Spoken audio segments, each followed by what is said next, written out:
But the goal today, so my goal today was to talk about next-gen defense. And then I thought about it, and we were to do an interactive session, and I thought the people that are in the room here are going to know a hell of a lot more about this than I'm going to do. And you're going to want to hear what everybody else thinks about it and what they've learned and what they know. So the goal here is to essentially Pac-Man it and play it. I'm sure, is there anyone here who doesn't know what Pac-Man is? Well, that's comforting, at least. And then somebody really young walked into the room like, you know who Pac-Man is, yeah? Good. I have a Pac-Man tattoo, actually, but I can't roll up my sleeves and show you. My sister has the Pac-Man side with the dots, and I have the rest of the dots, and it comes down to Pinky, which I only learned this year is the name of the pink ghost. So yeah, so what we're going to do, my notes are on that, I'll come back to it later, is basically there's a few games, old school style.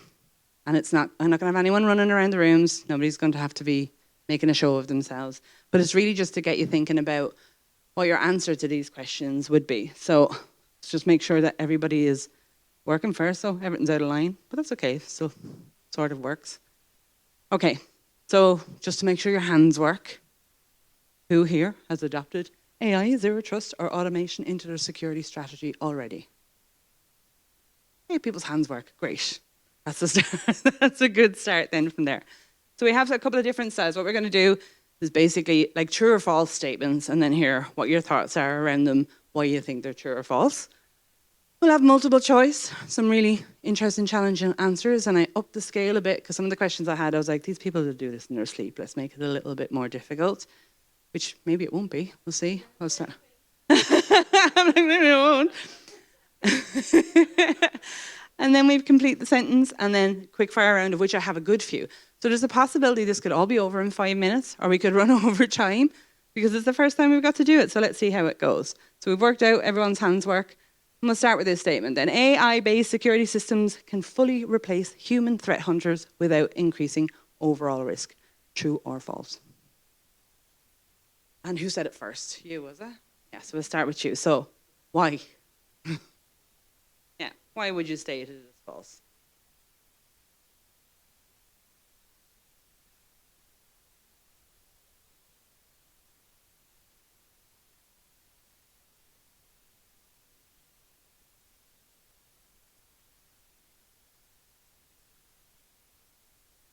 Exactly. Bang on.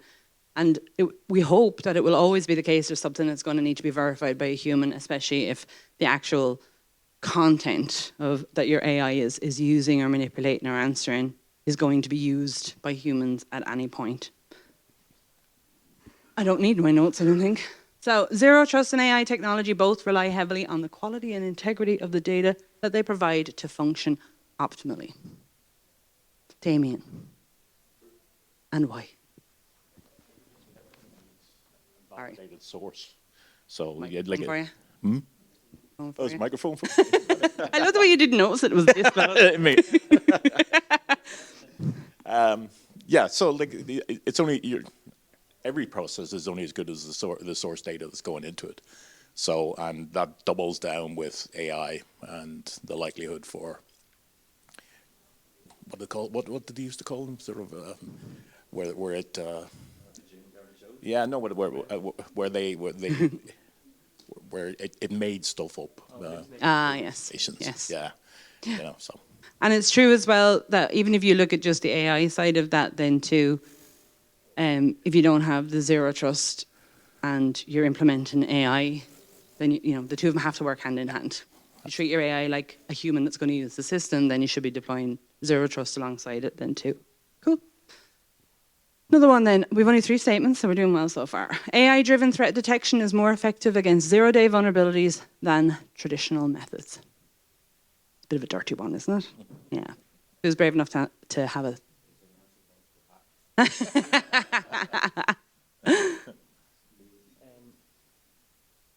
going to go out on a whim here. Sorry, thanks, Damo. Now it's a party. This is it. I want to hear opinions on this because I think that's where we're getting the most value out of our conversations today. Yeah. Is to hear what I'm probably going to say false because a 0 day is in itself, it's a 0 day. Nobody knows about it, even the AI. And if humans are the ones programming and training AI models, we're putting that lack of knowledge or lack of detection of 0 days from our own knowledge into the AI as well.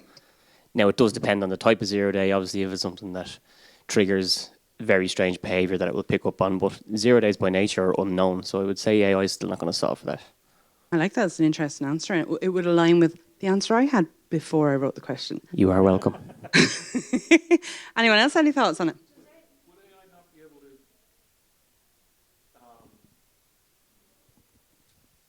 I suppose, take more? Would AI not be able to sort of do more, basically, in detecting and, you know, hammer more nails as such to try to... And faster. Yeah. So you weren't wrong in your thinking, but you're thinking like a human. And in this case, it's probably one of those few cases where we actually want to think like AI. Oh, you have opinion too? Pass one over there then.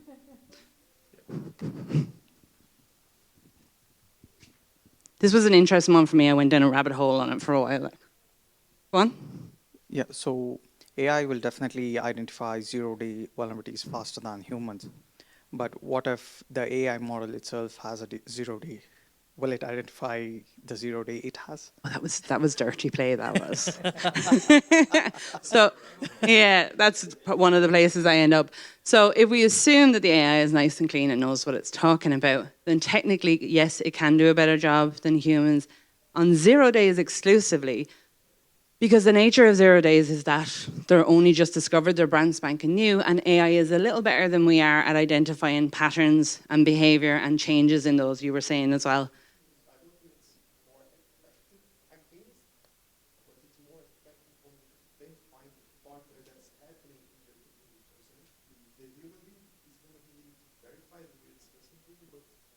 Yes.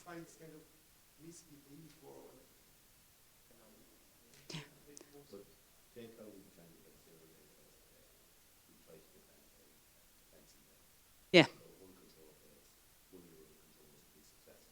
You get ahead of the possibilities, like.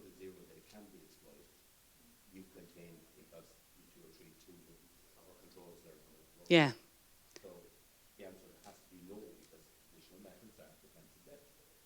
So there's a lot of assumptions in this statement. It's assuming that exactly, never give up doing the basics. And a lot of the assumptions in this is that the 0 day that it's found before the capability of exploitation as such has actually been tested, that it's literally found a difference in the behavior somewhere that says that this is potentially a 0 day. And then you bring your humans in to vet it and validate it and make sure that that is truly the case. So yeah, and of course, if your AI data is dirty, you throw all that out the window.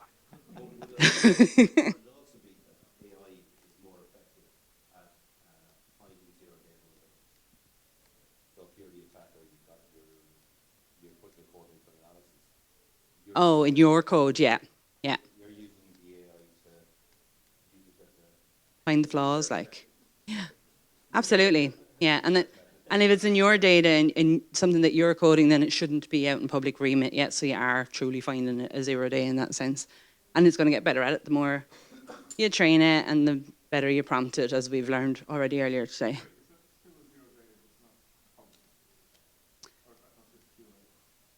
Yeah, you're right. I guess I'm thinking the day of publish, but then you're going to not test. Let's see. In my experience, we're still testing when it's being published. Not going to lie. There was an example recently, a very small example, where no one was when you use AI to security review and UAT test your code before you release it to everybody else on how that works out. It's like AI testing. Oh, for the CrowdStrike one? Oh, did I just... I suspect we'll see a lot more conversations around where AI was at fault, but that's where the human responsibility part comes down to it, because really that final button, like I used to talk about using AI in not just threat detection, but like earlier, I was talking about the identification of the vulnerabilities that you need to fix. And we used to always get asked about, why doesn't it have a button where it can remediate? Or why doesn't it integrate seamlessly with something that remediates? I just want to clean the 30,000 of the 40,000 that I've got, and then I'll sit down and think about the 10,000 that need more work. But the reason for that is that when you do that, when you create a button, you create the capability of automation, and then people will automate it, and then something will go down somewhere, and you'll be held responsible for having identified it and, you know, allowing that whole full uninterrupted stream of work to have happened. So you have to have the accountability, even if it means somebody presses a button to do so. Okay, statements did good. So now we have a few multiple choice ones. Hopefully, I think the first one's not too bad, and then they might get, hopefully, a little bit stinky. So your company's AI-driven SIEM just flagged unusual traffic coming from a trusted supplier's network. What do you do next? Now, I know it's tiny, so I'll read them out. A, do you investigate manually before taking action? B, do you quarantine the connection and run automated analytics?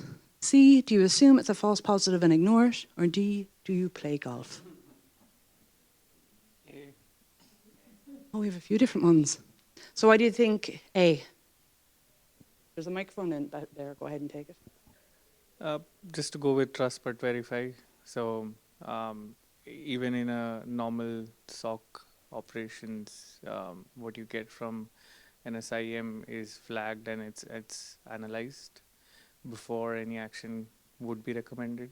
Again, based on the severity, the timelines would be different. So that's why A. And you said D, so I'm not even going to ask you why. He's the CISO. You'd really say B, would you? Okay, pass him over the mic, then we want to hear the B. The logic behind that would be it's unusual. So again, in terms of you can go the trust but verify route, but if you think stopping the connection and then figuring out what's happening, you can reestablish that later if it's a malicious attack or otherwise too late. Now you're into analysing what did that data do, where did it go, what did it replace, and a very costly incident. And that's the game changer when you're, especially if you're in a production website. My human instinct wants to do exactly what you said. I want to make sure before somebody gives me a kicking for getting it wrong, basically. So I want to go and investigate and make sure there's really a problem and then deal with the problem. But we have to work under the assumption that there's a problem, because if there is, and you've waited, then you've made it worse. So B would be technically the right answer in that one, to quarantine and run those. If you run automated analytics as well, you'll get your answers or your investigatory results faster. So if you've got something like that in place, you could essentially get the majority of information that you need within minutes, possibly even seconds if you're really good at it. And then you can make a decision about whether you allow it out again or what you're going to do then from there.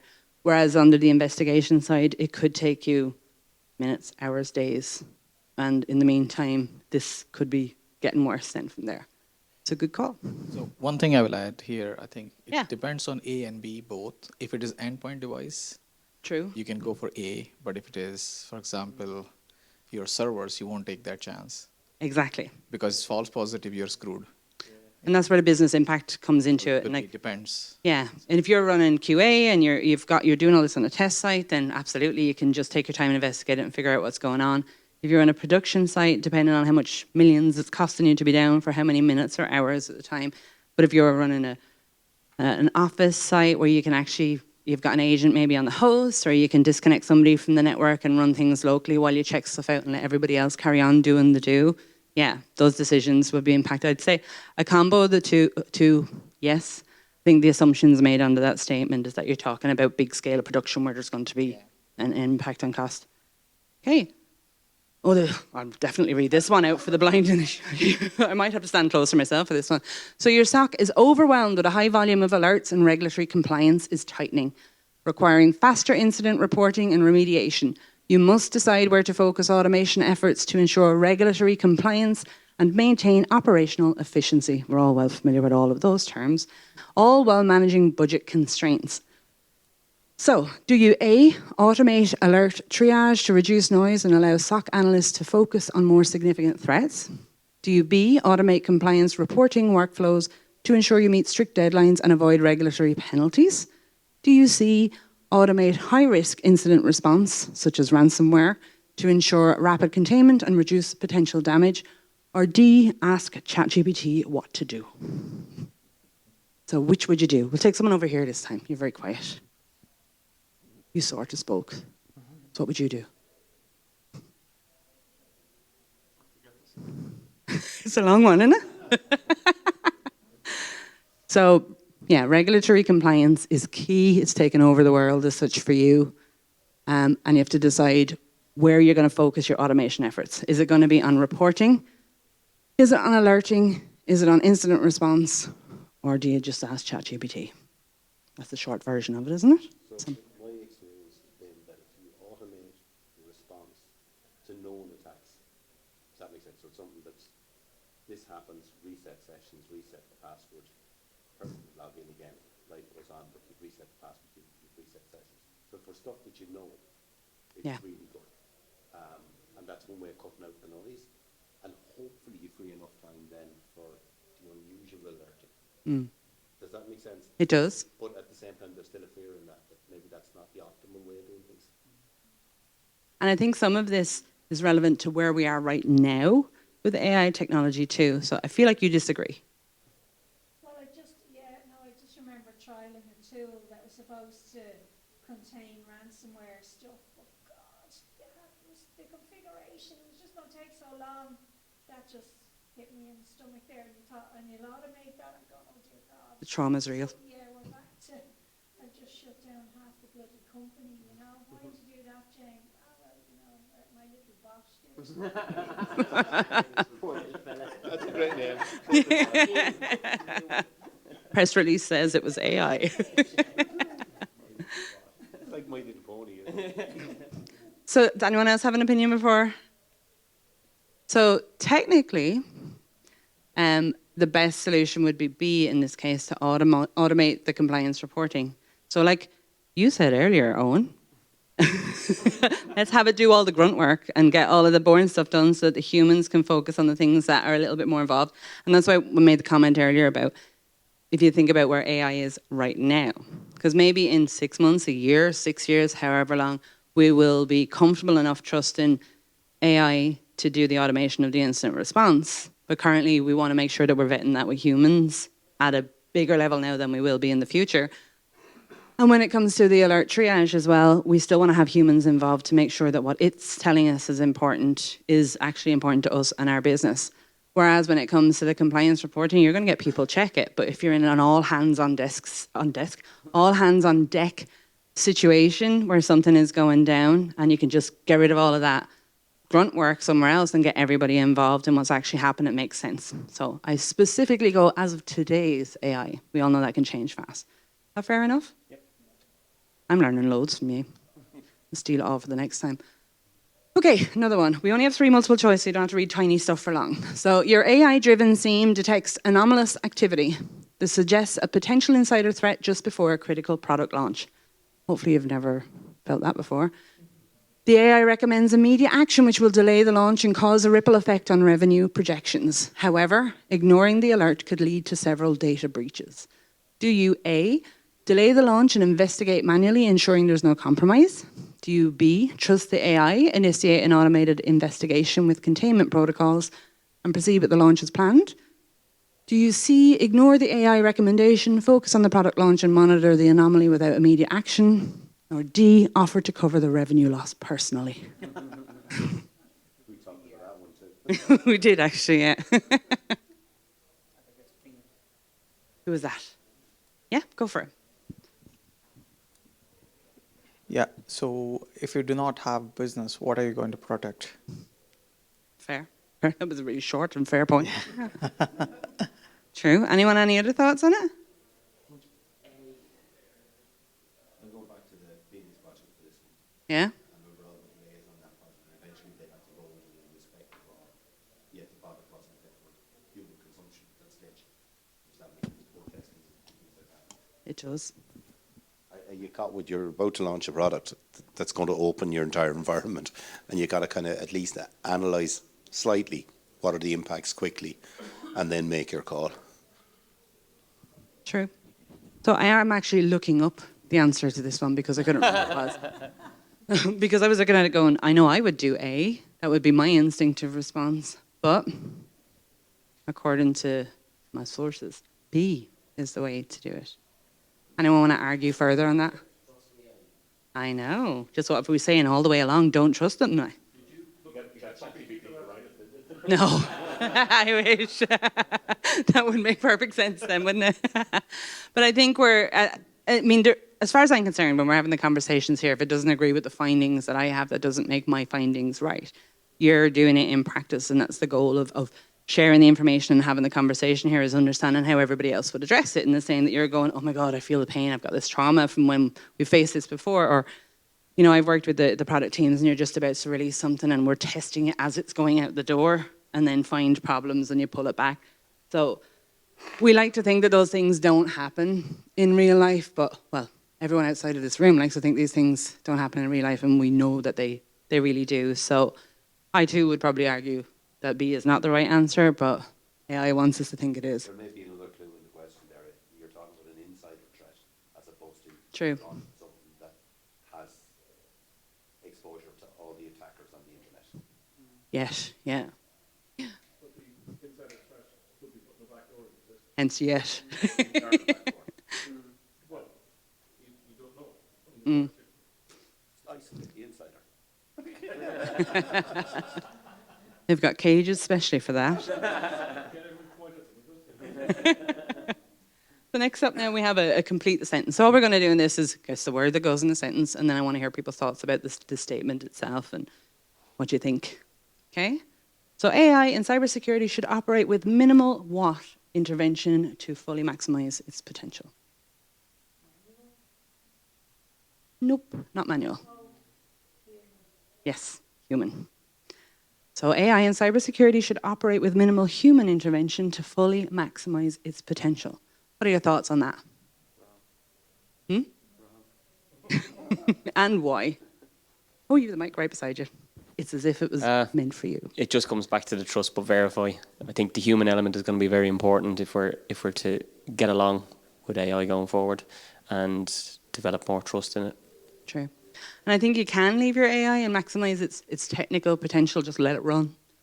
And it will be faster and it will be better, she says in inverted commas, but we have to validate everywhere we go with every single aspect of it, even the grunt work and the reports that we're exporting.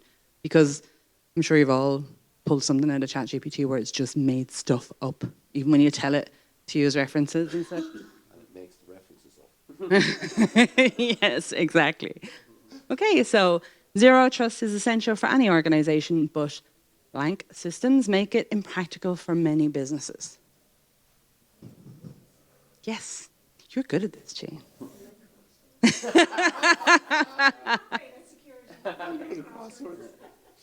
And then when it comes to that statement, then what are your thoughts on it?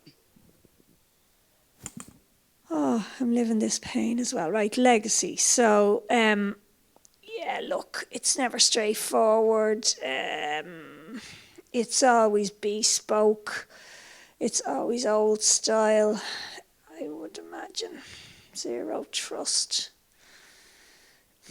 I'd say if you want to put zero trust in, it should be kind of a streamlined thing across your organisation. But if you have to completely redesign it for every single piece of rubbish, you know, that has been sitting there for 20 years, it'll cost you more and take you longer than it's worth, really. Absolutely, and I think the best example of where you'll see this is in OT environments. You're looking at kit that's been turned on in 1986 and still has never been turned off. So To mention I work for CIE.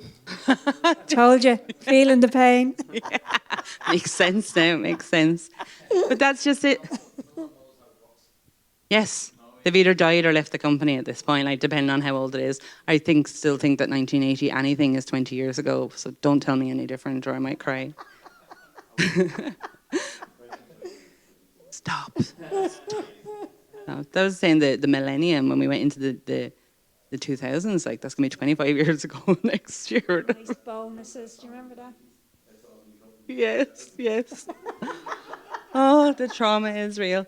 But yeah, and we've all got something legacy. I remember working for a company when they had the machine that printed the checks to pay for everything was on a Windows XP machine. It was under someone's desk, and every time we changed over, whoever was looking after the tech, it would be months later before they'd find out that there was a machine under a desk that does something really important, because the ladies that were using it to pay for stuff would go, we're out of paper for that, or it's not working, and they'd be like, what's not working, where is it? And it's down being kicked by them every day underneath the desk. But it was never upgraded, it was on the network, same as everything else, and wasn't actually protected in any better or different ways. But for me, when I started to learn about OT technology, then the penny started to drop with that kind of thing. So really what you're doing is building that structure around it to keep people out of it and keep any access away from it other than those that absolutely have to be there. And that's the best way to do it, I guess, with the legacy systems. Yes, yes, exactly.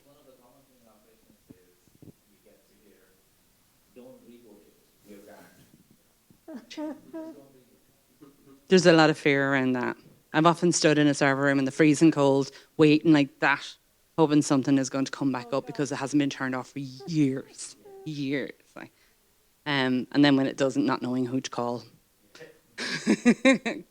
So yes, we have one more of these. So automation in incident response can lead to overwash on technology and reduce human readiness. Reliance. It would be reliance. What's your thought on that?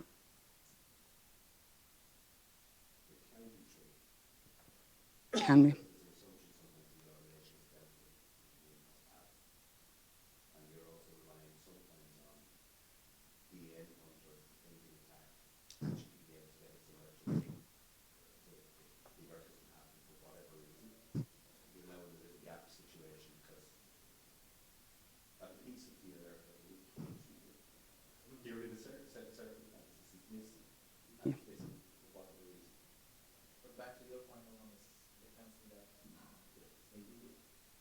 Yes.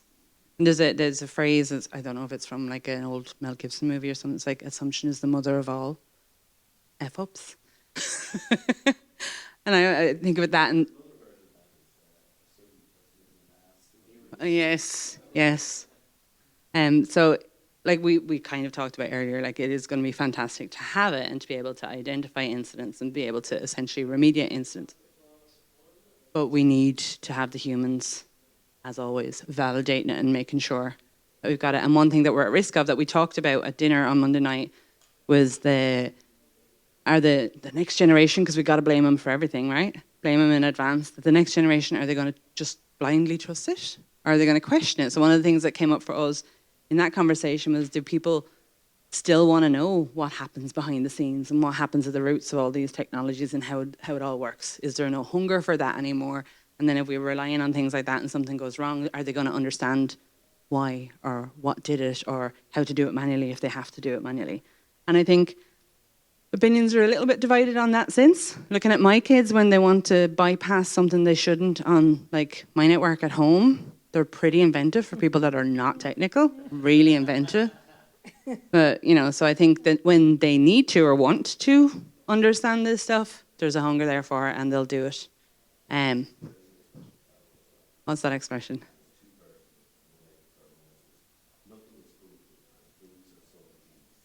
So true, they'll make everything faster.